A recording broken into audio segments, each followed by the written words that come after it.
많이 좀 신경 쓰십니까? 사실 심판은 언제 오냐 하면 우리가 죽지 않고 종말이 오면 예수님이 재림할 때 오는 거, 이건 언제 올지 모르는 거고요. 두 번째는 우리가 죽은 다음에 심판을 받습니다. 그게 무슨 심판이라고 합니까? 사심판이라고 하죠. 일단 죽음은 먼저 영혼이, 육신은 땅으로 들어가고 영혼이 예수님 앞에 가서 사심판을 받고, 하느님 앞에 사심판을 받고 영혼이 일단 천국 지옥이라고 결정된다고 했습니다. 그죠? 공심판은 예수님께서 재림하실 때 이루어지는데, 여튼 심판에 대해서 생각한다는 것은 종말이나 죽음을 생각하는 겁니다. 현대는 이 심판과 종말에 대해서 굉장히 무디입니다. 근데 옛날에는 너무 그걸 또 강조했습니다. 옛날에는 막 심판이 올 거고 종말이 올 거라고 해서 막 엄청 막 하느님을 무서운 하느님 생각했는데, 요즘에는 또 하느님을 무서운 하느님보다는 자비로우신 하느님이라고 하다 보니까 이 점이 좀 약화되어 있는 부분이 있습니다. 이 점을 한번 생각해 볼 만한 겁니다. 자, 그걸 염두에 두고 좀 더 읽겠습니다. 57쪽입니다. 농부는 키로 타작된 곡식을 가려낸다. 무거운 알곡은 아래로 떨어지고 반면 바람이 쭉정이를 쓸어버린다. 그런 다음 쭉정이는 불에 태워진다. 여기에서 최후의 심판이 생각된 것이다.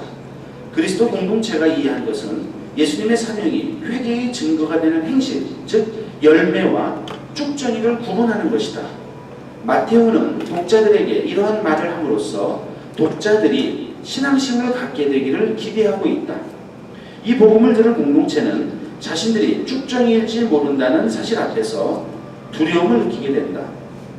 그리고 이 공동체는 하나님의 심판, 즉 그들의 삶을 보고 있는 하나님의 심판이 피할 수 없이 그리고 끊임없이 그들을 위해 임해 있음을 알아야 한다.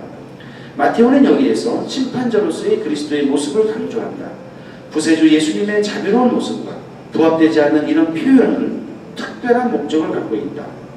그것은 독자들에게 신앙을 유발하는 것이다. 주님이 이처럼 두려운 분이고 그분의 심판이 임박해 있다고 강조함으로써 그들이 신앙으로 돌아오도록 촉구하고 있는 것이다. 이렇게 얘기합니다. 자, 이 점은 이렇게 좀 더 설명을 드리겠습니다. 신부들이 요즘에 신학교에서 가르칠 때 그걸 많이 가르칩니다. 가톨릭 신부들은 너무 이렇게 혼내는 걸 많이 한다라고 얘기합니다. 이렇게 하시면 안 됩니다. 이렇게 하면 안 됩니다. 이렇게 우리는 실천을 잘해야 되고, 여러분 왜 다른 사람 미워하고 용서하지 못합니까? 이런 쪽으로 많이 강요를 하게 됩니다. 근데 그건 문제가 좀 있습니다. 자, 우리가 뭔가 잘못하는 것을 갖다가 바로 고치고 하는 것도 이제 저도 부족하지만 사목자가 저의 할 의무로 강요를 해야 되기 때문에 해야 될 말이긴 합니다. 저는 못하더라도 말은 해야겠죠, 그렇죠? 그것도 안 할 수가 없지 않습니까? 제가 잘하고 있는 것만 강요를 하려고 하면 앞으로 강론의 당도가 상당히 없을 것 같습니다.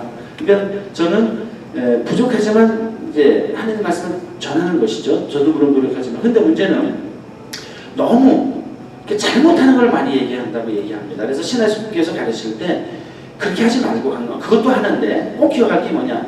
하나님의 사랑, 하나님의 자비, 희망, 이것부터 좀 많이 강론해라. 이 점을 강조합니다. 그러니까 주일날 한 번 오는데 맨날 막 혼나는 얘기만 들으면 어떻겠습니까? 기분이요.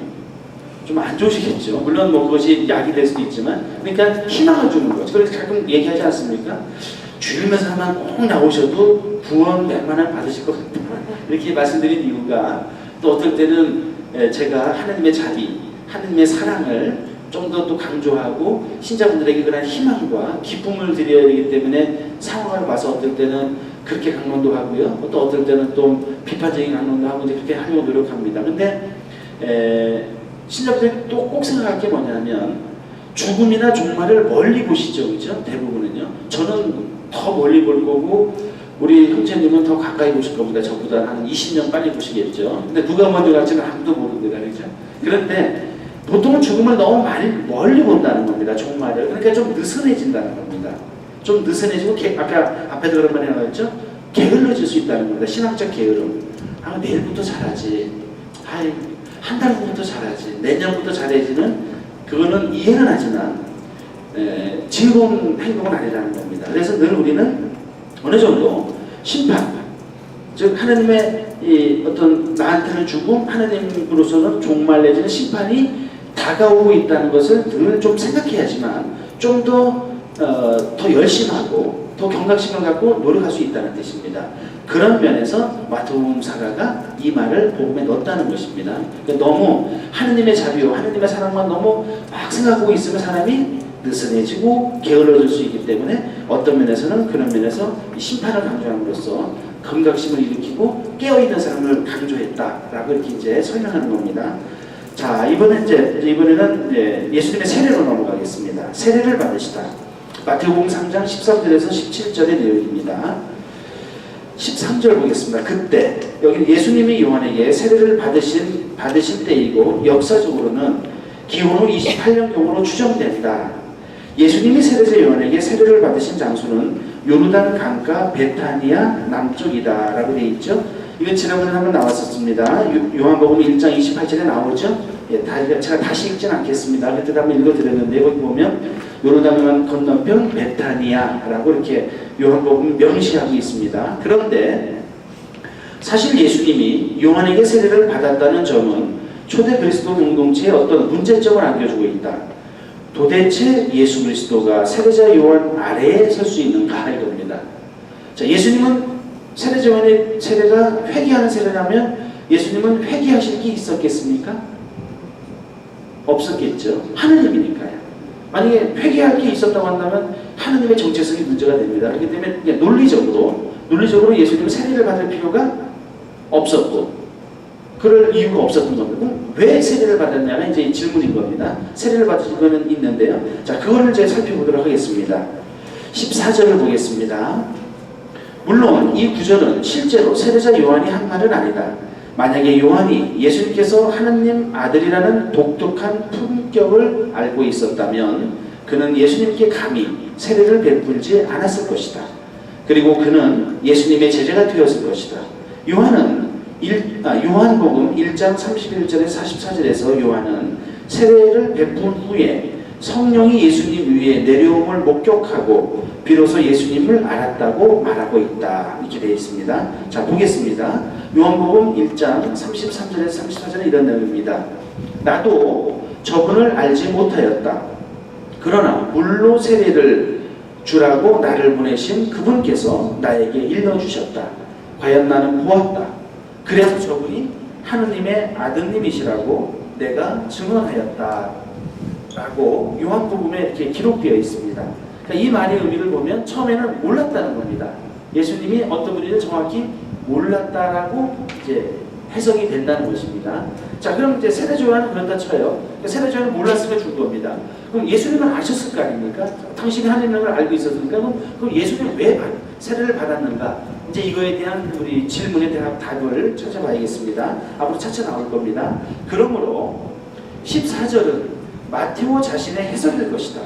세례자 요한이 예수님이 누군지를 알고 있으면서 예수님께 세례를 베풀 것을 사양한 것이 아니라 누군지 모르는 상태에서 세례를 베풀었으며 성령의 강림을 목격하고 비로소 예수님을 알아보게 된 것이다. 이렇게 된 것이죠. 그러니까 이것이 이제 내용을 보면 이렇다는 겁니다. 요한복음 봐도 세례자 요한이 저분이 예수님이라는 걸 알고 주진 않았다는 겁니다. 주고 나니까 알았던 겁니다. 이 점을 이제 우리가 생각할 수 있고요. 15절로 넘어가겠습니다. 지금은 이대로 하십시오라는 예수님의 말은 요한의 행동을 규정한다. 예수님의 대답에 대한 설명에서 예수님과 요한을 우리라는 공동으로 결합시킨다. 이것은 예수님과 요한의 사명이 크게 다르지만 하느님의 뜻을 이루기 위한 길을 간다는 점에서는 같은 길을 가고 있다는 것을 의미한다. 우리는 이렇게 해서 마땅히 모든 의로움을 이루어야 합니다. 라는 말은 예수님이 세례를 받는 것은 하느님의 뜻과 계획을 따르는 일이 된다는 의미다. 그 다음에요. 모든 의로움의 성취, 곧 하느님의 뜻과 계획을 따름이야말로 마테오의 근본적인 관심사이다. 그자야 요한이 예수님의 뜻을 받아들였다. 라는 말은 비로소 예수님께 세례를 베풀었다는 의미이다. 라고 되어 있습니다. 그러면서 59쪽이죠. 예수님이 세례를 받으실 필요가 없는데도 세례자 요한에게 세례를 받으신 이유가 뭐냐에 대해서 그동안에 일반적으로 교회에서 얘기하는 것을 여기에 정리해 놨습니다. 첫 번째, 세례받을 필요가 있는 사람들에게 모범을 보이기 위해, 두 번째, 겸손을 보여주기 위해, 세 번째, 세례자 요한의 세례를 인정하고 칭찬하기 위해, 네 번째, 아버지 하느님과 성령과 세례자 요한으로 하여금 예수님이 어떤 분인지를 증명하게 하고 사람들의 마음을 준비시키기 위해. 여러분, 비둘기 모양으로 성령이 내려오고 이렇게 하지 않습니까? 아버지의 말이 들리고요. 이렇게 얘기하는 겁니다. 그 다음에 다섯 번째, 당신의 능력으로 물을 거룩하게 하기 위해서. 여섯 번째, 유다인들의 세례를 폐지하고 당신의 세례를 세우시기 위해서로 해석된다 라고 이렇게 설명하고 있습니다. 그러니까 이런 이유로 예수님이 세례를 받으셨다는 겁니다. 받을 필요가 없는데 받았다는 것이죠. 이 점을 말씀을 드리고 한 가지만 더 말씀드리겠습니다. 우리가 잘 알고 있는 베네딕토 16세 교황님이 예수 그리스도라는 책을 출간했습니다. 두꺼운 책으로 두 번일 겁니다. 상하고는 아주 굉장히 많은 방대한 양입니다. 이 책을 제가 다 읽지는 못했는데 이제 일부를 읽었습니다. 그때 필요한 부분을 읽었는데 그 중에 하나가 뭐냐, 예수님이 왜 세례를 받았느냐에 대해서 베네딕토 16세 교황님이 이렇게 얘기합니다. 자, 여기 제가 성서 구절을 몇 개 읽어드리겠습니다. 여기는 안 나오는데요. 마르코복음 10장 38절에 보면, 너희는 너희가 무엇을 청하는지 알지 못한다. 내가 마시는 잔을 너희가 마실 수 있으며 내가 받는 세례를, 보십시오, 내가 받는 세례를 너희가 받을 수 있느냐, 이렇게 물으십니다. 이게 뭐냐면 제베데의 아들 야고보와 요한이 와서, 또는 다른 성서에서는 어머니도 같이 와서 예수님의 오른쪽 자리와 왼쪽 자리를 앉게 해달라고 청합니다. 그럴 때 예수님이 하는 말입니다. 야고보하고 요한에게 너희가 내가 받은 세례를 받을 수 있겠느냐, 이렇게 물어보십니다. 그 내용입니다. 그 다음에 이어지는 부분에서 같은 38절입니다. 내가 마시는 잔을 너희도 마시고 내가 받는 세례를 너희도 받을 것이다, 이렇게 얘기합니다. 내가 마실 잔을 마시고, 이게 뭘 마신다는 겁니까? 이게 마신다는 게 뭘 의미하죠? Yes. 포도주를 마신다는 게 아닙니다. 뭐냐면 고난의 잔, 즉 십자가상의 죽음을 의미합니다. 그러니까 너희도 내가 마실 잔을 마실 거다. 그러니까 너희도 곧 나처럼 그렇게 목숨을 바쳐 순교할 거라는 거고, 실제로 그렇게 했죠, 그죠? 예, 했습니다. 그러면서 또 뭐라 하냐면 내가 받는 세례를 너희도 받을 것이라 이렇게 얘기합니다. 그 다음에 루카복음 12장 50절을 보면 내가 받아야 하는 세례가 있다. 이 일이 다 이루어질 때까지 내가 얼마나 짓누릴 것인가 라고 얘기하십니다, 예수님이요. 그러니까 당신이 받은 세례를 생각하니까 막 마음이 짓눌린다는 겁니다. 자, 그럼 여기서 세례가 뭐겠습니까? 예수님이 받은 세례가 뭐겠습니까? 예, 그렇죠. 예수님께서 십자가상에서 죽으시는 겁니다. 예수님이 공생활 초기에 세례를 받으셨다는 의미는 뭐냐? 예수님께서 세례를 받으시면서 당신께서 죽으실 것을 미리 알고 계셨고 그것을 드러내는 것이고, 그 세례가 곧 예수님의 십자가상의 죽음으로 완성된다 라는 것을 예수님께서 생각하셨고, 그거를 복음에서도 표현하고 계시고 제자들도 알아들었다는 겁니다. 예수님이 왜 세례를 받았을까? 그 이유는 예수님께서 받으실 세례가 십자가상의 죽음이었다는 겁니다. 그리고 우리가 받는 세례가 세례의 효과를 내기 위해서 그 세례 효과를 내기 위해서 세례 효과를 내기 위한 가장 기본적인 게 뭐냐? 예수님께서 죽으시는 거였습니다.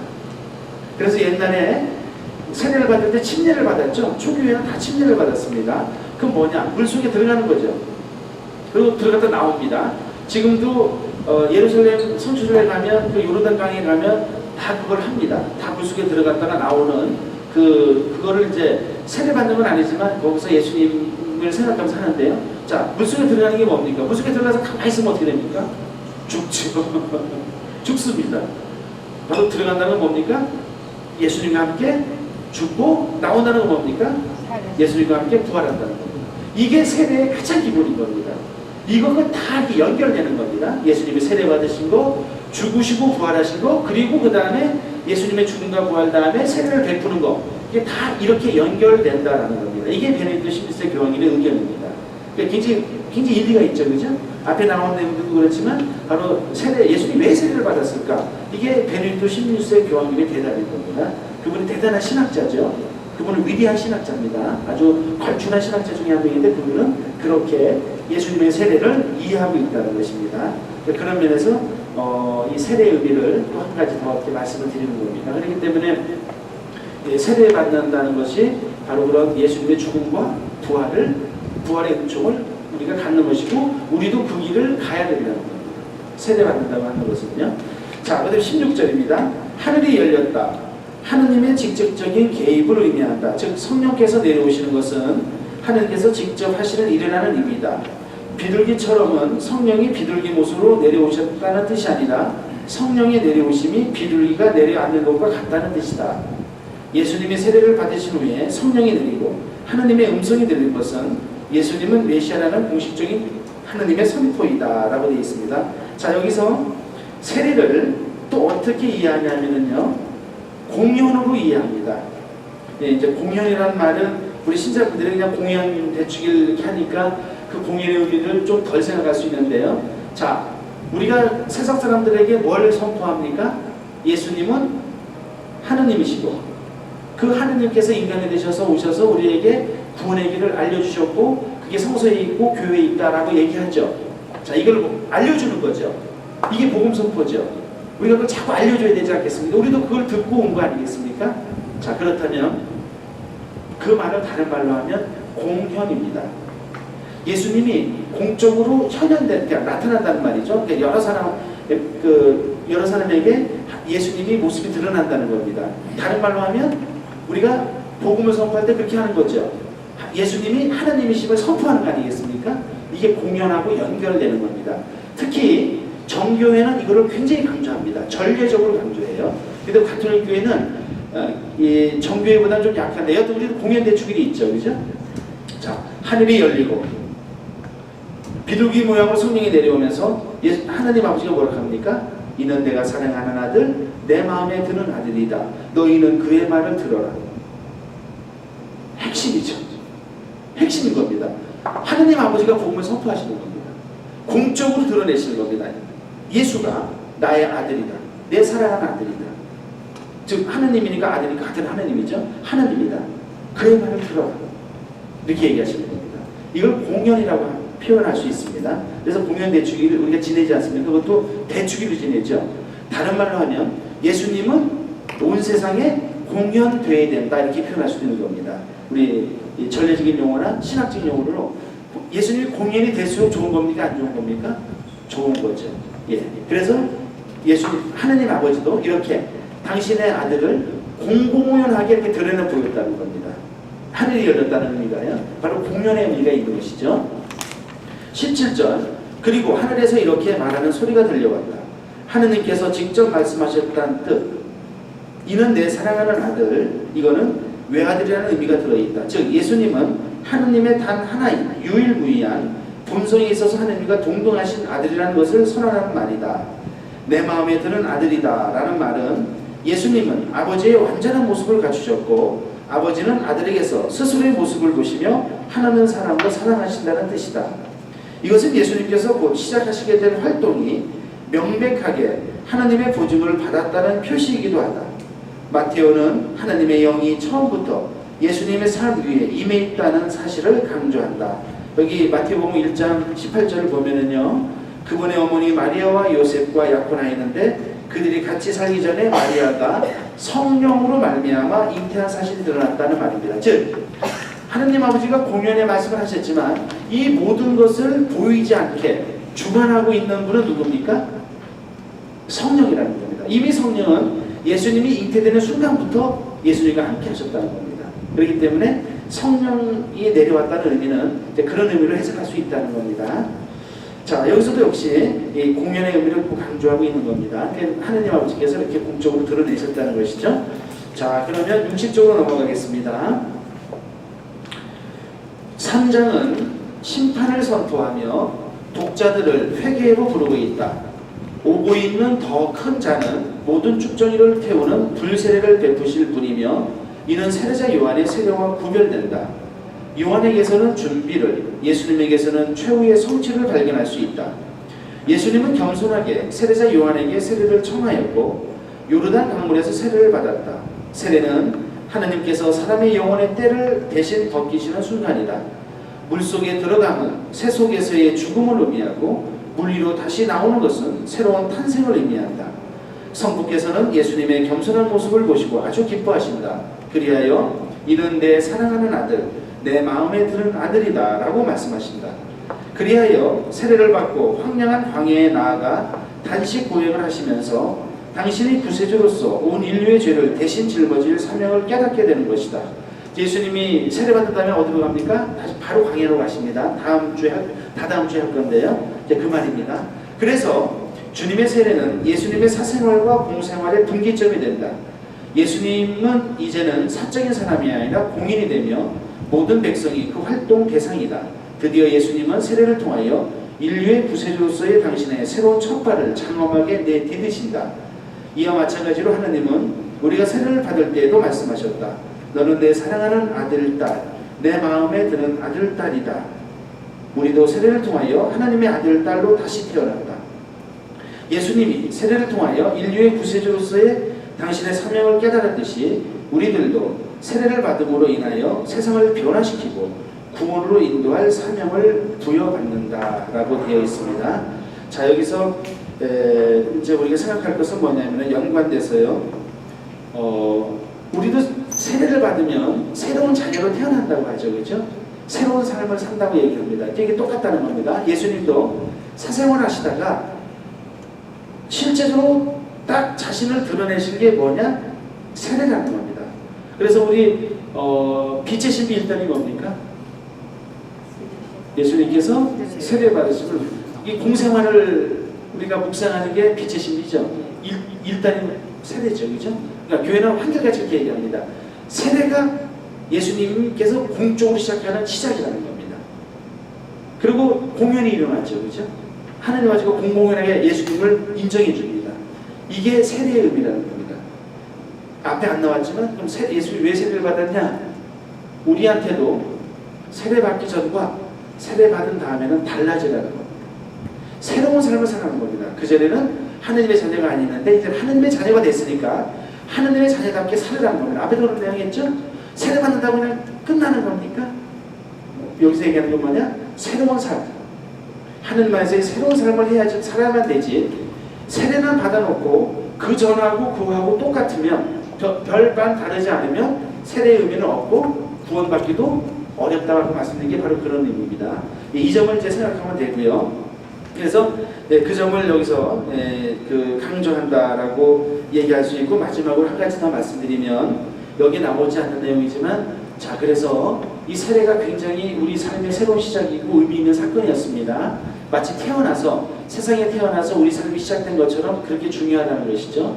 그런데 세례는 일생에 몇 번 받습니까? 한 번 받죠. 이렇게 한 번 받아놓으니까 저는 더군다나 깐나기 때 받았으니까 그때 별로 생각도 없었고요. 어떻게 받았는지 기억도 하나도 안 납니다. 자, 그래서 교회가 하는 게 있습니다. 세례가 이렇게 중요한 거고, 어떤 삶의 시작과 그 자체의 의미를 갖고 있고, 세례가 주는 의미가 큰데 이거를 계속 반복하는 게 있습니다. 반복을 합니다. 어떻게 반복합니까? 부활 때 세례 서약 갱신식을 합니다. 그렇죠? 견진 받을 때 세례 서약 갱신식을 합니다. 그리고 지금은 잘 안 하지만 옛날에는 성수 예식이라고 해서 미사 전에 신부가 성수를 막 뿌리면서 다녔죠. 옛날 기억나십니까? 네, 네. 예, 미사 우리 어르신이니까 잘 알죠. 네. 딱 뿌립니다. 이게 뭡니까? 다 세례를 새롭게 하는 겁니다. 세례를 새롭게 해서 자꾸 세례를 기억하면서 변화되라는 말입니다. 우리 그건 이제 요즘에 안 하고 대신 이제 뭘 하죠? 성당 들어갈 때마다요? 성수를 찍으시죠. 자, 성수는 간단한 죄를 용서하는 준송사의 의미도 있지만 그 물 자체가 세례를 기억할 수 있는 겁니다. 그렇죠? 예. 그러니까 성수 찍을 때 그냥 이렇게 여러 가지 생각하시겠지만 바로 그 의미는 뭐냐? 나의 세례를 항상 생각하는 겁니다. 그래서 가톨릭 전례에는 성수 뿌리는 게 많습니다. 마귀를 쫓기 위해서도 뿌리고 내 죄를 용서받기도 뿌리지만 또 뭘 하나 생각해야 됩니까? 세례를 늘 기념하고 되새기는 겁니다. 아셨죠? 예. 그리고 또 중요한 게 뭐냐? 이 세대와 연관해서 중요한 거 한 가지만 더 말씀드리는 게 뭐냐면 제가 말을 잘못했습니다. 한 가지 더. 베드로 대성당이 있죠. 성당 들어가기 전에 이렇게 큰 광장이 있죠. 그 위에서 이렇게 모양을 보면 무슨 모양처럼 보입니까? 그런 모양처럼 보입니다. 이렇게요. 그러니까 완전한 그릇은 하지만 그 베드로 대성당이 이렇게 있으면 밑에 이렇게 돼 있습니다. 광장으로요. 그게 성수 그릇 또는 세례수 그릇을 의미하는 겁니다.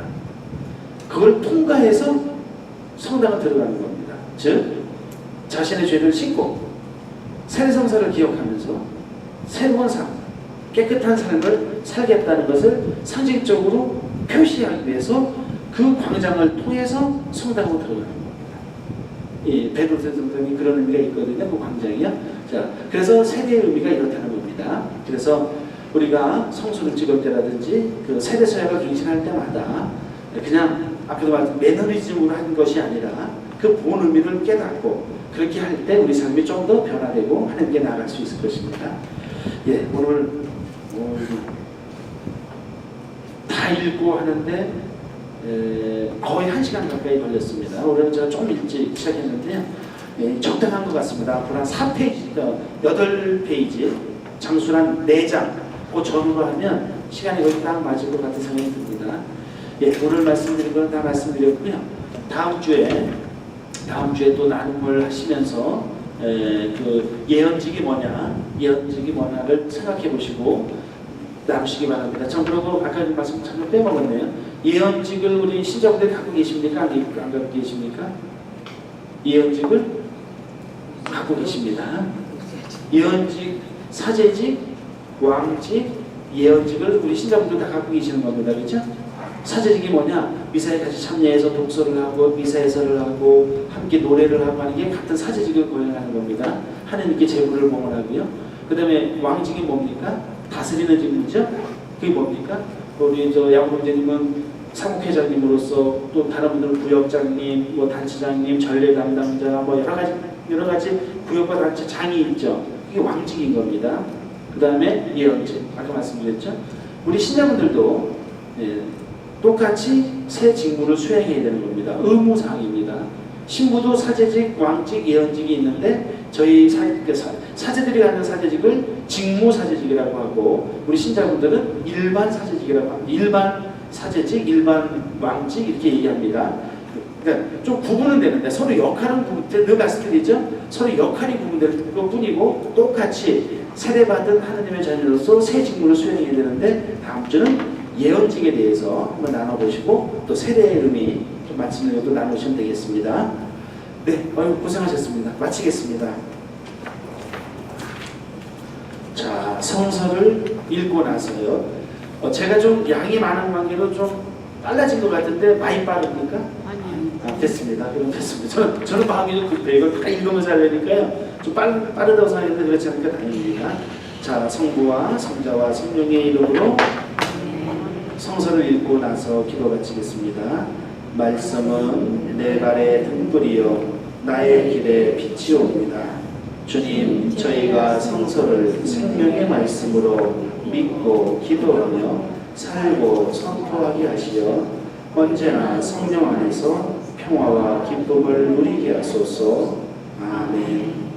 성부와 성자와 성령의 이름으로 아멘. 감사합니다. 수고하셨습니다. 감사합니다. 구하시니까 저희